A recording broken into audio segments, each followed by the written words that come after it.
नमस्कार, शुभ प्रभात प्यारे विद्यार्थियों। कक्षा 12वीं अनिवार्य हिंदी की ऑनलाइन क्लासेस में आप सभी का हार्दिक स्वागत एवं अभिनंदन है।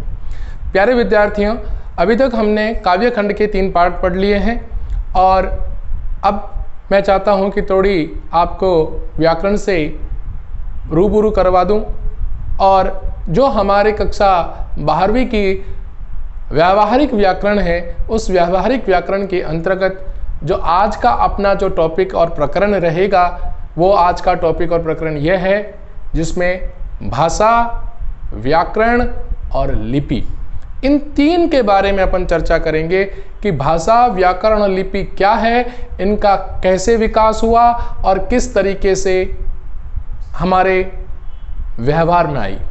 तो आइए चलते हैं, अपन सबसे पहले पढ़ते हैं हिंदी भाषा के इस व्याकरण के पहले टॉपिक जिसका शीर्षक क्या है, भाषा, व्याकरण और लिपि। प्यारे विद्यार्थियों, जैसा कि नाम से ज्ञात होता है कि भाषा, व्याकरण और लिपि, नाम से ही अपन ये समझ लेते हैं कि इसके अंतर्गत क्या क्या प्रश्न बन सकते हैं और किस तरह से परीक्षा में प्रश्न पूछा जाएगा। सबसे पहले भाषा की बात करते हैं अपन। भाषा क्या है, भाषा से संबंधित कौन कौन से तथ्य हैं और कैसे प्रश्न बन सकते हैं। तो आइए सबसे पहले देखते हैं भाषा। भाषा क्या है? भाषा संस्कृत भाषा की धातु जिसका नाम है भाष से क्या है, व्युत्पत्ति हुई, यानी इसकी उत्पत्ति यहीं से हुई और इसी व्युत्पत्ति भाष का शाब्दिक अर्थ होता है व्यक्त करना। शाब्दिक अर्थ क्या होता है मित्रों? व्यक्त करना। व्यक्त करने से तात्पर्य यह है कि मनुष्य अपने मन के विचार, अपने मन के भाव, मानवीय मन के विचार और भावों को अभिव्यक्त करता है और उस अभिव्यक्त करने के लिए जिसका प्रयोग करता है वही क्या है? भाषा है। तो क्या होगा? मनुष्य अपने मन के भाव व विचारों को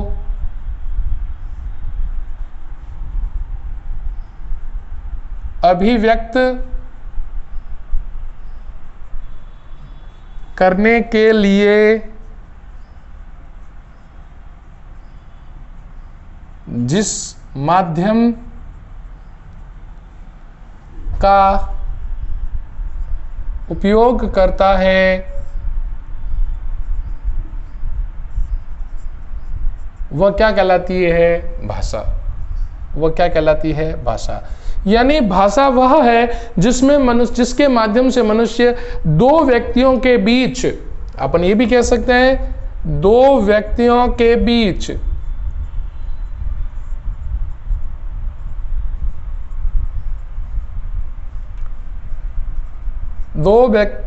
बीच विचारों व भावों को अभिव्यक्त करने का तरीका या भाव ही क्या है? भाषा है। ही क्या है?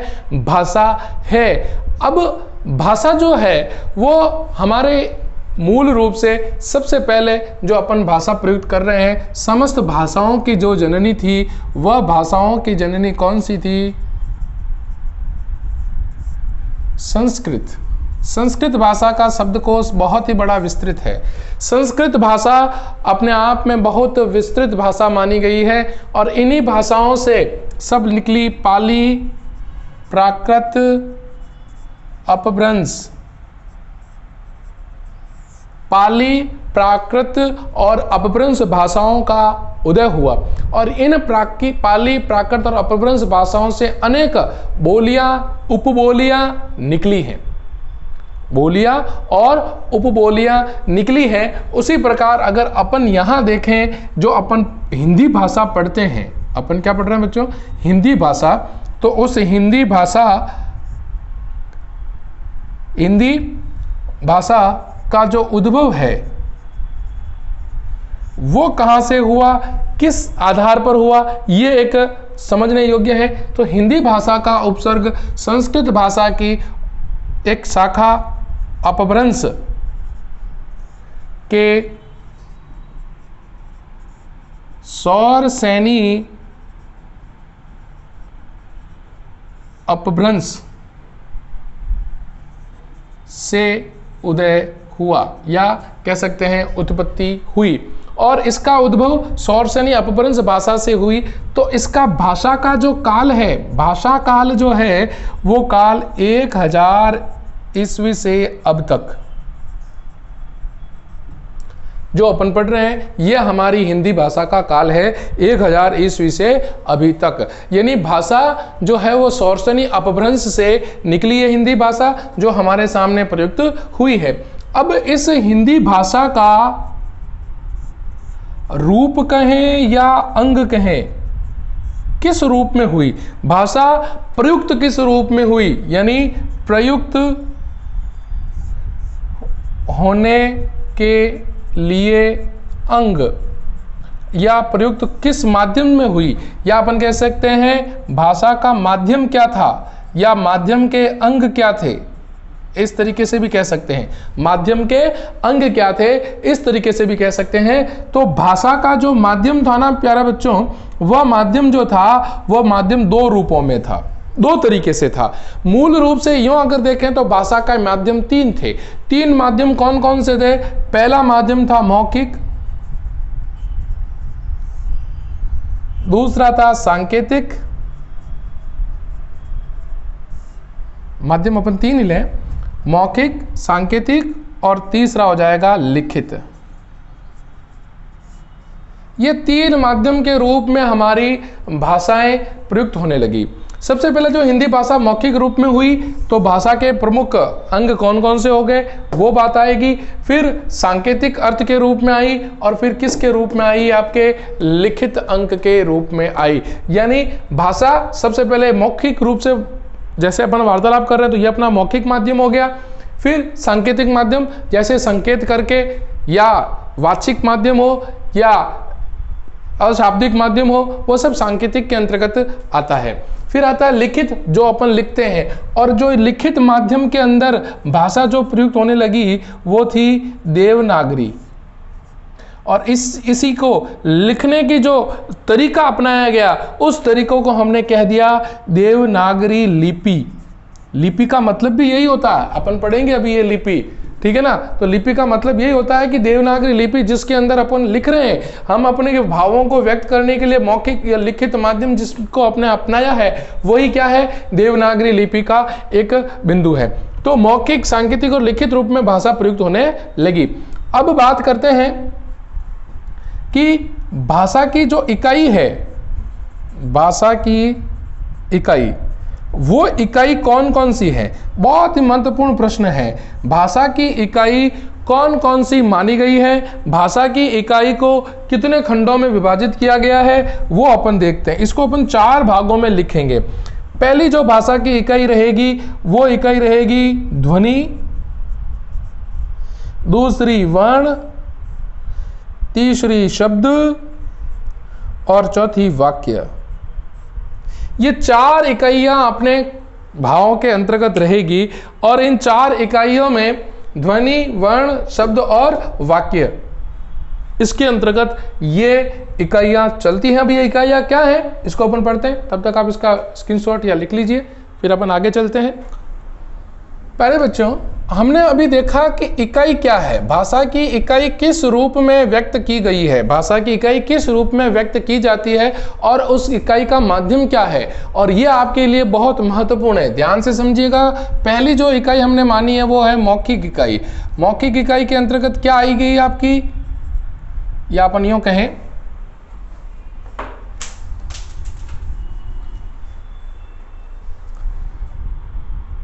ध्वनि। सबसे पहले हमने क्या माना? ध्वनि। फिर क्या मानी? वर्ण।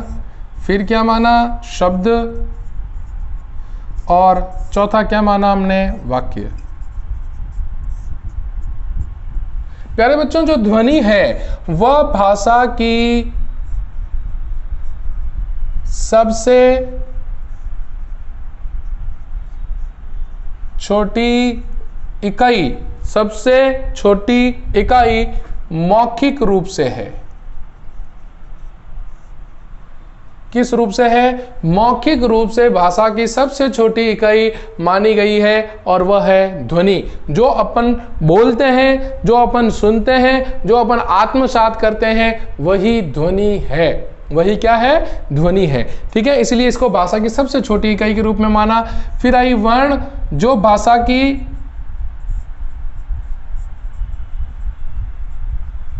सबसे छोटी इकाई, जो किस आधार पर है? लिखित रूप, लिखित रूप के आधार पर है।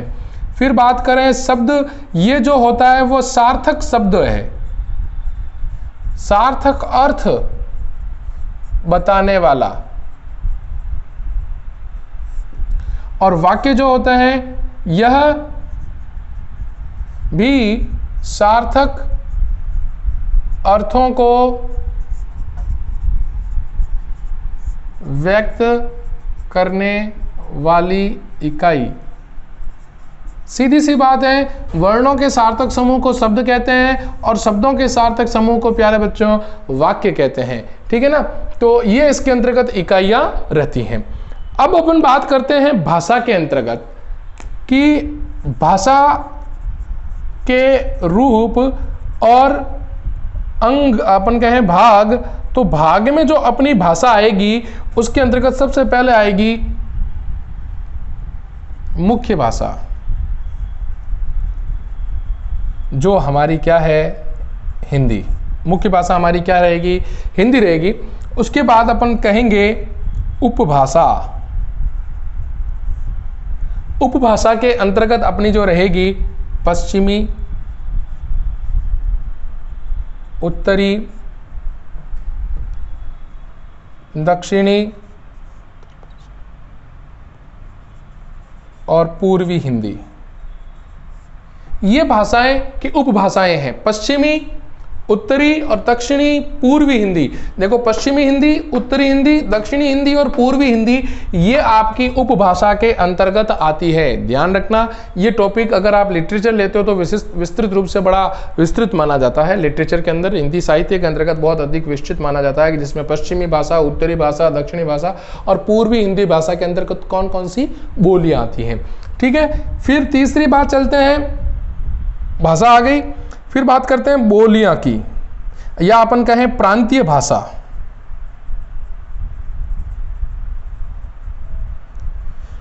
तो विभिन्न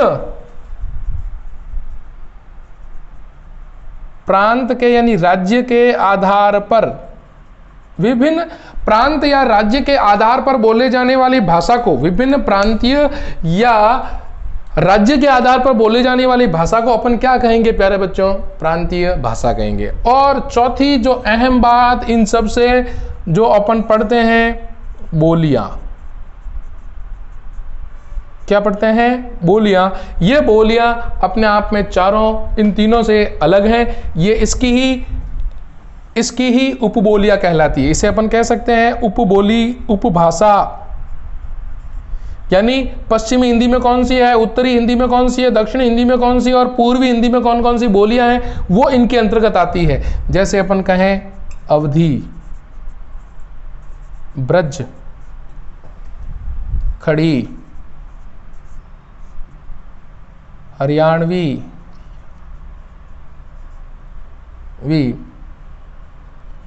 दक्खनी, राजस्थानी, गुजराती, ठीक है ना, आदि।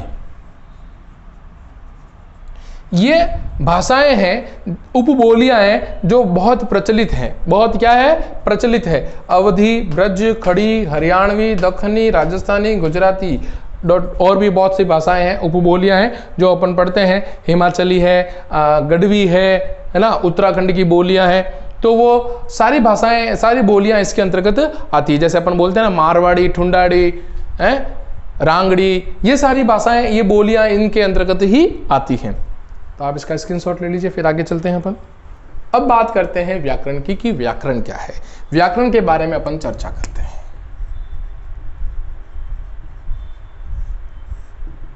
व्याकरण क्या है, व्याकरण किसे कहेंगे, व्याकरण के अंतर्गत क्या है। वी उपसर्ग आ गया, आकरण यानी विश्लेषण करना, विश्लेषण करना यानी भाषा की जो भी इकाइयां हैं, भाषा की जो भी इकाइयां अभी हमने पढ़ी थी। भाषा की सबसे छोटी इकाई कौन सी है, ध्वनि। मौखिक रूप से ध्वनि, लिखित रूप से कौन सी है, वर्ण। वर्ण के बाद सार्थक रूप से शब्द और वाक्य दोनों आते हैं। तो ये चीज हमने पढ़ी थी। तो उनका वर्गीकरण किसके माध्यम से होगा, व्याकरण के माध्यम से होगा। यानी इकाइयों का विश्लेषण करना, इकाइयों का विश्लेषण किया जाना ही व्याकरण है। अब आप कहोगे कि इकाइयों का विश्लेषण कैसे किया जाता है, इकाइयों के अंतर्गत क्या क्या होती है। तो सबसे पहले बात करते हैं, व्याकरण के कुछ अंग होते हैं। व्याकरण के अंग होते हैं। व्याकरण के अंगों में सबसे पहले अगर बात करें अपन तो ध्वनि आएगी, और ध्वनि के बाद क्या आएगा, वर्ण आएगा। वर्ण के बाद क्या आएगा, शब्द आएगा, और शब्द के बाद क्या आएगा बच्चों, वाक्य आएगी। ठीक है। ध्वनि के अंतर्गत दो ध्वनियां आ जाएगी, एक तो स्वर ध्वनि हो जाएगी और एक व्यंजन ध्वनि हो जाएगी। और यही स्वर ध्वनि और व्यंजन ध्वनि जब आगे जाएंगे तो क्या बन जाएंगे, वर्ण। यानी ध्वनि का लिखित रूप ही क्या है, वर्ण। अपन ऐसे भी कह सकते हैं, ध्वनियों का लिखित रूप वर्ण है। अब आपके दिमाग में प्रश्न आता होगा कि परीक्षा में प्रश्न पूछे कैसे जाएंगे, क्योंकि ये 2 नंबर का आएगा, ये 2 अंक का प्रश्न परीक्षा में पूछा जाएगा मित्रों। 2 अंक का प्रश्न परीक्षा में आएगा बच्चों, ध्यान रखना। 2 अंक से संबंधित प्रश्न, अब आपका 1 नंबर का भाषा में से आ जाए, 1 नंबर व्याकरण में से आ जाए, या 1 नंबर लिपि में से आ जाए, किसी एक में से 2 प्रश्न, इनमें से इन तीनों में से 2 प्रश्न आएंगे। या तो 1-1 नंबर का आएगा, या केवल एक ही प्रश्न आकर क्या आएगा आपका, 2 नंबर का आएगा। तो प्रश्न यूं पूछ लिया, भाषा के कौन कौन से रूप हैं बताइए, भाषा किसे कहते हैं बताइए, यूं पूछ ले। या यूं कहते हैं कि व्याकरण किसे कहते हैं, और व्याकरण के अंग कौन कौन से होते हैं, और व्याकरण में क्या पढ़ा जाता है। व्याकरण में क्या पढ़ा जाता है, वर्णों के बारे में, वर्णों के बारे में जिसमें स्वर व्यंजन सभी आएंगे। फिर आएगी आपकी शब्द के बारे में, फिर वाक्य के बारे में, ठीक है ना। अब आपको मैं क्या कर देता हूं, एक पूरी लाइन बता देता हूं जो व्याकरण के अंगों के अंतर्गत आएगी। आप इसका स्क्रीनशॉट ले लीजिए, मैं आपको डिटेल में बता देता हूं। भाषा की सबसे छोटी इकाई बच्चों क्या है, ध्वनि। और इस ध्वनि में जो अपना लिखित रूप कहलाता है वह क्या है, वर्ण। वर्णों का लिखित रूप यानी सार्थक समूह क्या कहलाता है, शब्द। और शब्दों का सार्थक समूह बच्चों क्या कहलाता है, वाक्य। और वाक्य का लिखित रूप या वाक्यों का समूह जो कहलाता है वो कहलाता है परिच्छेद, गद्यांश, अवतरण। और आपकी अंग्रेजी भाषा में कह सकते हैं अपन पैराग्राफ। अंग्रेजी भाषा में क्या कहेंगे अपन, पैराग्राफ, ठीक है ना। तो इन्हें हिंदी में कहेंगे परिच्छेद, गद्यांश और अवतरण।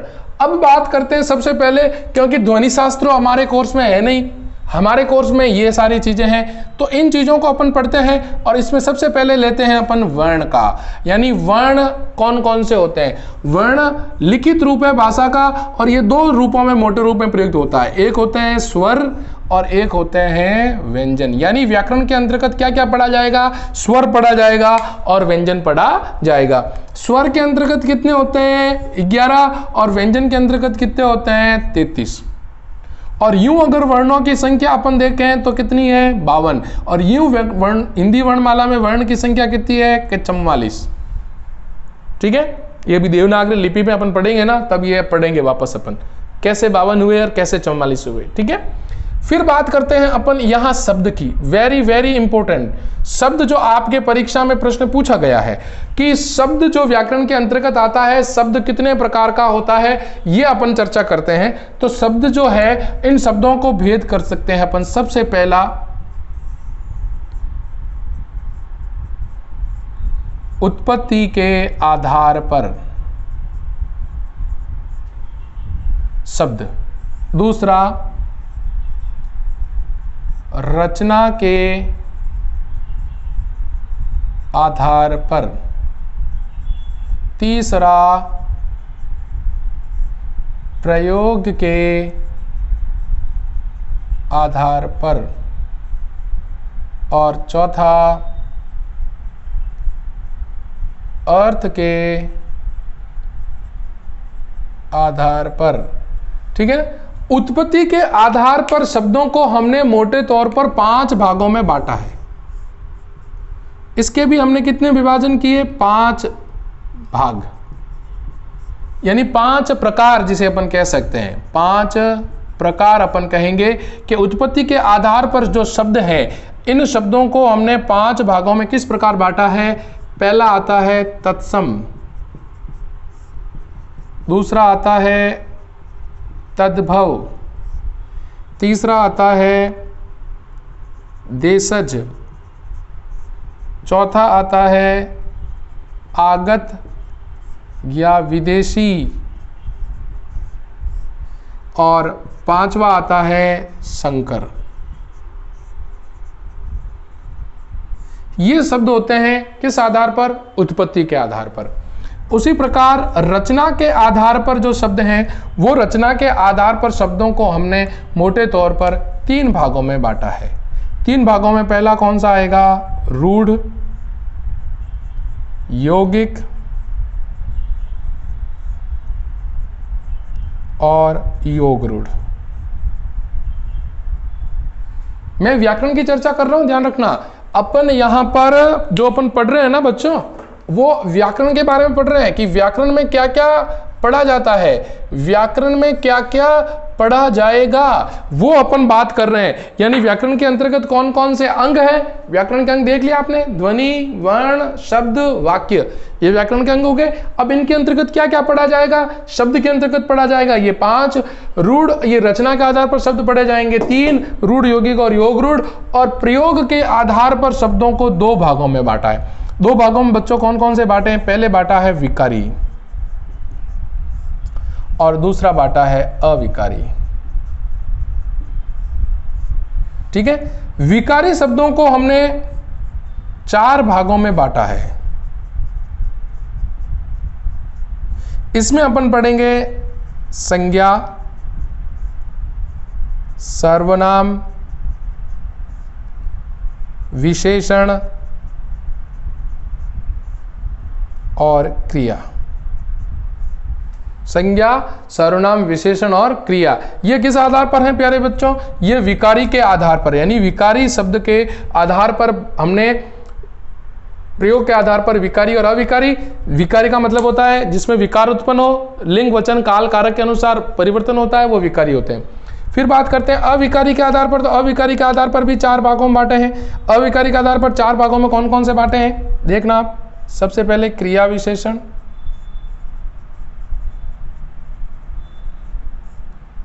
दूसरा समुच्चय बोधक,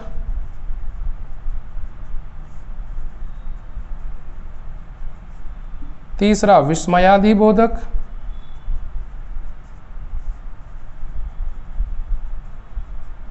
और चौथा संबंध बोधक।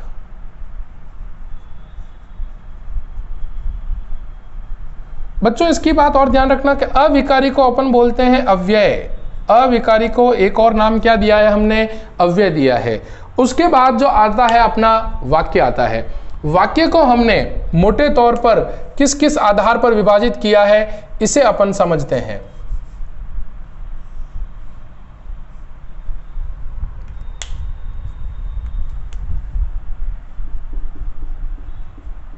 वाक्य के भेद। वाक्य के जो भेद हैं वो भेद किस किस आधार पर हैं, इस बारे में अपन चर्चा करते हैं। सबसे पहला जो वाक्य का भेद रहता है वो होता है रचना के आधार पर।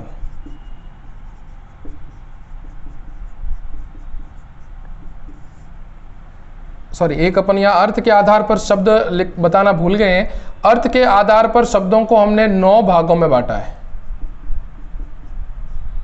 जिसमें आता है एकल शब्द, अनेकार्थक शब्द, विलोम शब्द, पर्यायवाची शब्द, संबंधार्थक शब्द, अनुकरणात्मक शब्द, ठीक है ना, एकल शब्द, युग्म शब्द, ये सारे शब्द इसके अंतर्गत आते हैं अर्थ के आधार पर। अब वाक्य की बात करें तो वाक्य के भेद, पहला किसके आधार पर है? रचना के आधार पर। दूसरा किस आधार पर है? क्रिया के आधार पर।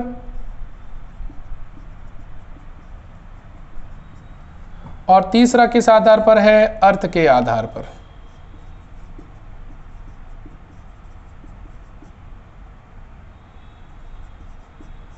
प्यारे बच्चों, जैसा कि हमने देखा है कि वाक्य जो है वो शब्दों का सार्थक समूह होता है। वाक्य जो है वो शब्दों का क्या है? सार्थक समूह होता है। अब मैं यहां लिख लेता हूं, शब्दों का सार्थक समूह, ठीक है। और इसके भेद रचना के आधार पर जो भेद होते हैं वो 3 होते हैं। आपसे ध्यान से देखना, पहला सरल, दूसरा सरल मतलब सरल वाक्य है ना, तीसरा मिश्र वाक्य, तीसरा संयुक्त वाक्य। फिर क्रिया के आधार पर जो वाक्यों को अपन बोलते हैं वो होते हैं वाच्य। ध्यान से समझना, क्रिया के आधार पर जो वाक्य होते हैं उसे हमने नाम दिया है वाच्य। और वाच्य भी कितने प्रकार के होते हैं? 3। पहला कर्तृवाच्य, कर्मवाच्य,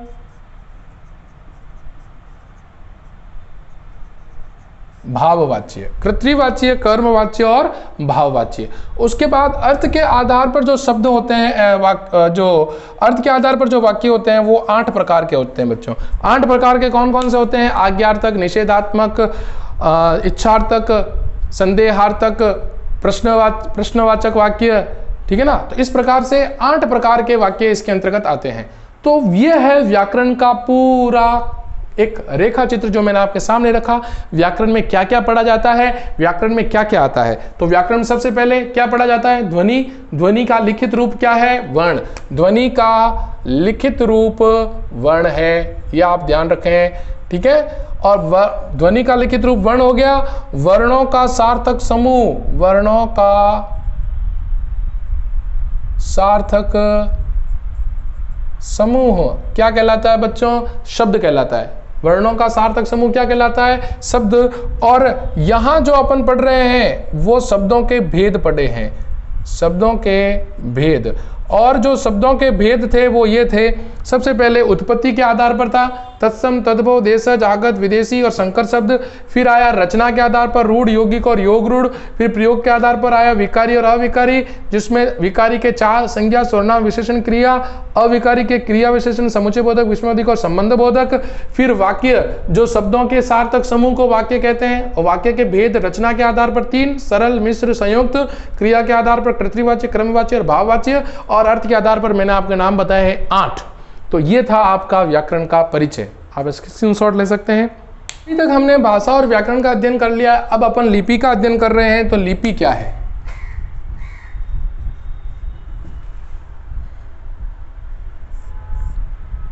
लिपि को अपन क्या कह सकते हैं? लिपि होती क्या है? लिपि को कैसे प्रयुक्त करते हैं? तो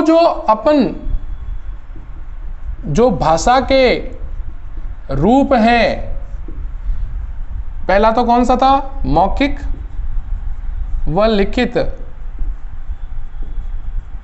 तो इस मौखिक रूप को जिस शैली में लिखा गया या लिखा जाता है वही लिपि होती है बच्चों। समझ में आई बात? कहने का तात्पर्य क्या है कि जो मौखिक जो अपन ने अभी तक पढ़ा भाषा और व्याकरण, इनको लिखने का जो तरीका है, जो शैली है, उस तरीके को अपन कहते हैं लिपि कहते हैं। उसको अपन क्या कहते हैं? लिपि कहते हैं। और हिंदी में जो भाषा लिखित रूप में लिखी गई, वो किस नाम से जाना जाता है? लिपि से।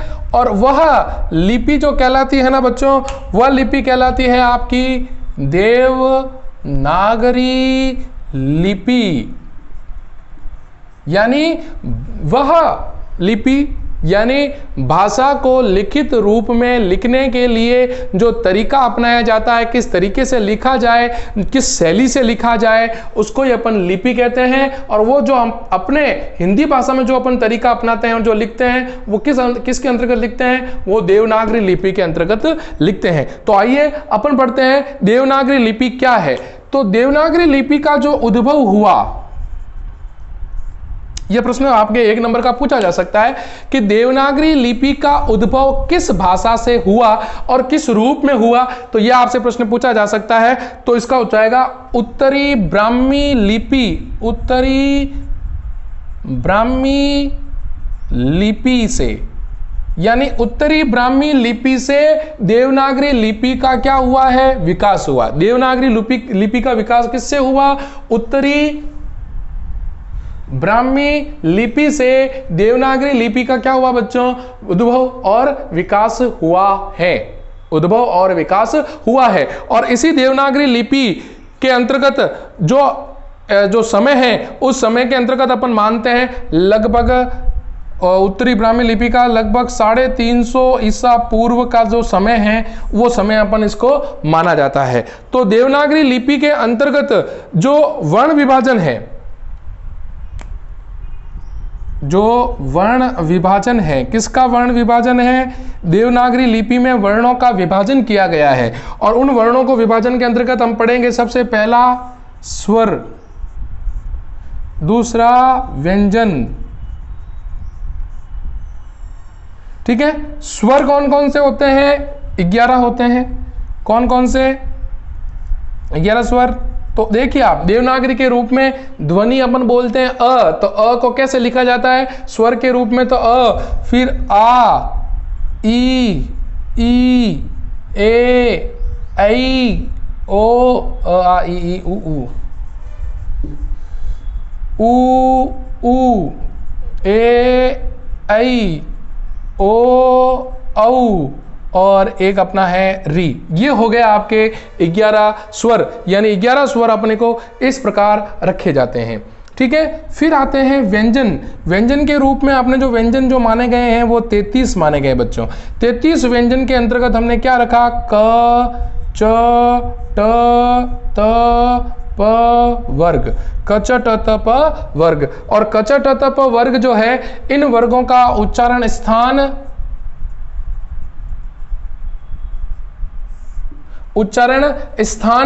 और संज्ञा जो अलग अलग है। जैसे क वर्ग का उच्चारण स्थान कंठ, जैसे मैं लिख लेता हूं यहां पर,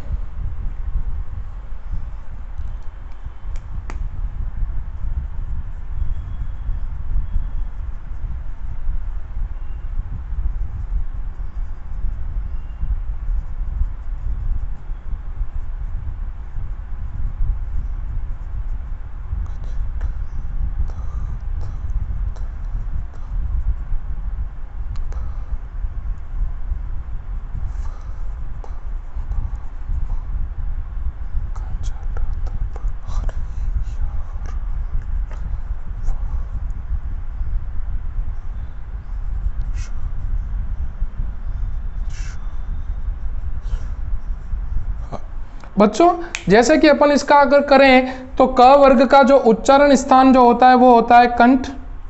च वर्ग का अपन इसके सामने लिख लेते हैं कंठ, तालु, मूर्धा, दंत, ओष्ठ, और इनका नाम पड़ जाता है कंठ्य, तालव्य, मूर्धन्य, दंत्य, ओष्ठ्य। ये तो हो गए प्यारे बच्चों 5 वर्ग। इन 5 वर्गों को हमने 5 वर्ग के बाद ये आ रहा है यरलव, यह आ गया अंतःस्थ, अंतःस्थ, और इसको कहते हैं ऊष्मीय या संघर्षी। ठीक है, तो 25 तो हो गए ये, 26, 27, 28, 29, 30, 31, 32 और 33, तो ये हो गए 33 आपके वर्ण। ठीक है, उसके बाद चलते हैं तीसरा जो चलता है वो चलता है अयोगवाह। अयोगवाह होते हैं 2। इसमें कौन कौन से आते हैं? एक आता है अनुस्वार, ये, और एक आता है विसर्ग, ये। तो ये कितने हो गए बच्चों? 2 हो गए। ठीक है, फिर आता है चौथा अयोगवाह के बाद उत्क्षिप्त ध्वनि, ये भी 2 होती हैं, ड और ढ, ड और ढ। इसमें ड और इसमें ड, क्योंकि जीवा झटके के साथ गिरती है, ड, इसे फेंके हुए व्यंजन भी कहते हैं। ठीक है, फिर 5वां आता है संयुक्ताक्षर,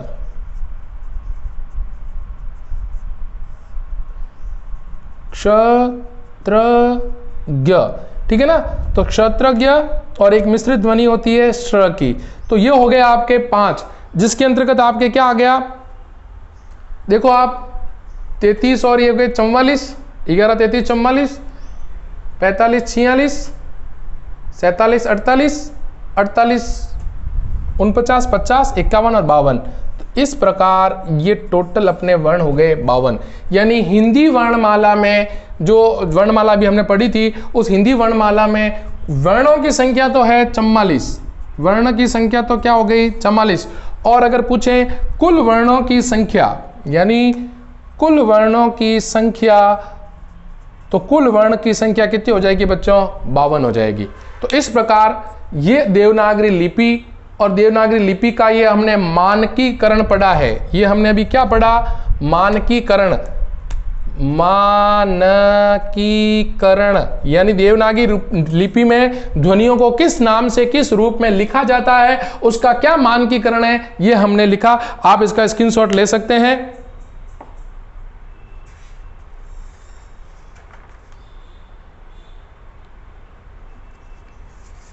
चलिए, अब अपना अंतिम बिंदु रहेगा, वो ये है इसकी विशेषता।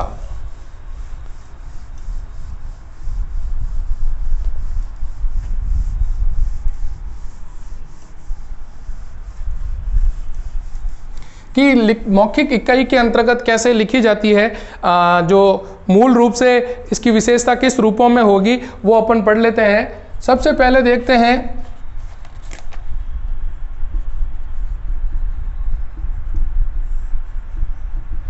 ये आपके प्रश्न परीक्षा में आ सकता है, देवनागरी लिपि किसे कहते हैं, देवनागरी लिपि का मानकीकरण क्या है और उसकी विशेषताएं क्या क्या है। तो विशेषताओं के अंतर्गत आप बिंदु लिख लीजिए साथ साथ में। ठीक है, सबसे पहली बात, यह बाईं से दाईं ओर लिखी जाती है। बिल्कुल अपन लिख रहे हैं बाएं से दाएं लिखी जाती है, यानी बाईं से दाईं, बाईं से दाईं ओर लिखी जाती है। फिर दूसरा आता है, जैसा उच्चारण है, ध्यान रखना, उच्चारण के अनुरूप लिखी जाती है। जैसा उच्चारण है वैसा उसी के अनुरूप लिखना। तीसरा, स्वर व व्यंजन में विभाजन, यानी स्वर या व्यंजन में विभक्त है, स्वर या व्यंजन में क्या है? विभक्त है। फिर शिरोरेखा का प्रयोग इसमें किया गया। फिर अनुनासिक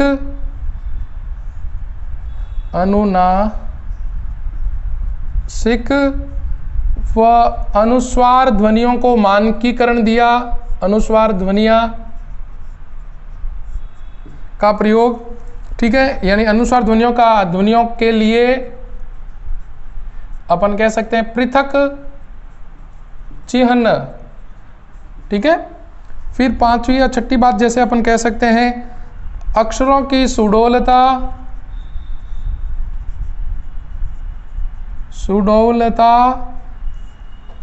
व वर्णों में गोलाई यानी किस रूप में वर्ण लिखे जाते हैं। फिर सातवां वर्णों की स्पष्टता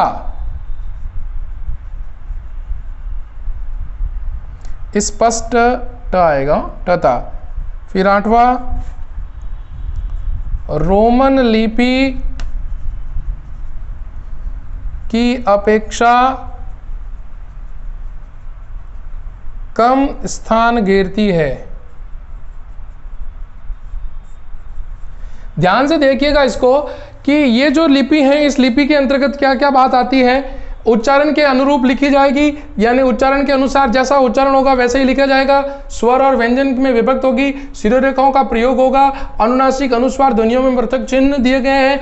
अक्षरों की सुडौलता और वर्णों की गोलाई दे रखी है। वर्णों को स्पष्टता दे रखा है। और रोमन लिपि की यानी अंग्रेजी लिपि में और हिंदी में कम स्थान, यानी हिंदी में कम स्थान, अंग्रेजी में ज्यादा स्थान घेरा जाता है।